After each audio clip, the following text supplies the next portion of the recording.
The Structure of Scientific Revolutions by Thomas S. Kuhn.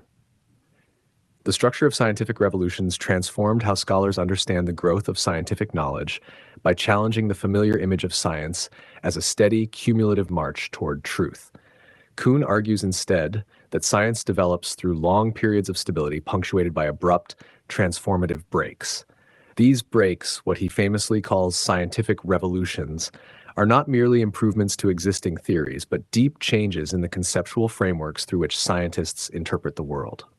By drawing on historical case studies rather than abstract logic alone, Kuhn reframes science as a profoundly human activity shaped by shared assumptions, traditions, and communities. Kuhn begins by introducing the notion of a paradigm, a term he uses to describe the constellation of beliefs, values, techniques, and exemplars that define legitimate scientific practice within a given field.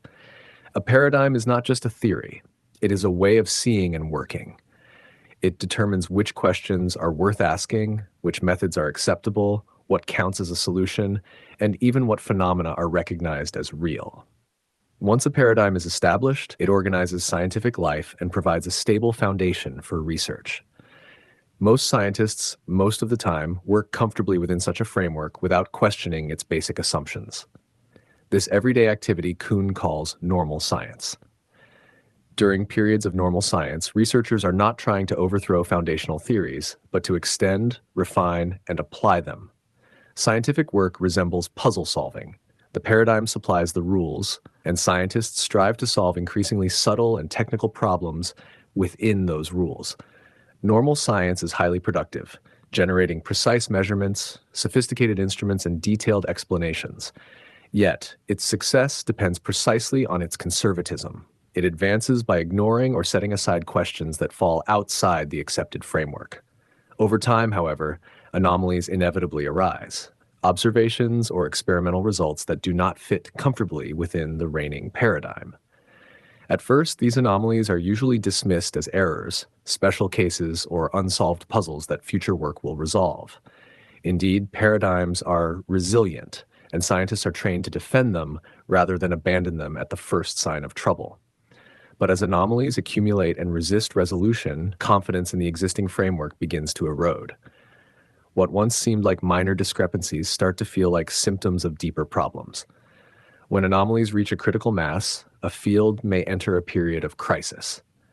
During such times, the basic assumptions of the paradigm become explicit and contested. Competing theories emerge, methodological debates intensify, and the unity of the scientific community fractures. Kuhn emphasizes that crises are not purely logical events. They are also psychological and sociological. Scientists experience uncertainty, frustration, and disagreement about what counts as a legitimate solution or even a legitimate problem. The shared worldview that once coordinated research no longer commands universal trust. A scientific revolution occurs when a new paradigm arises that can reorganize the field and resolve the crisis by reinterpreting the problematic phenomena. Crucially, Kuhn argues that the shift from one paradigm to another is not governed by neutral rules of comparison. Competing paradigms are often incommensurable. They involve different concepts, standards, and ways of seeing the world. Scientists working in different paradigms may literally perceive different things when looking at the same data.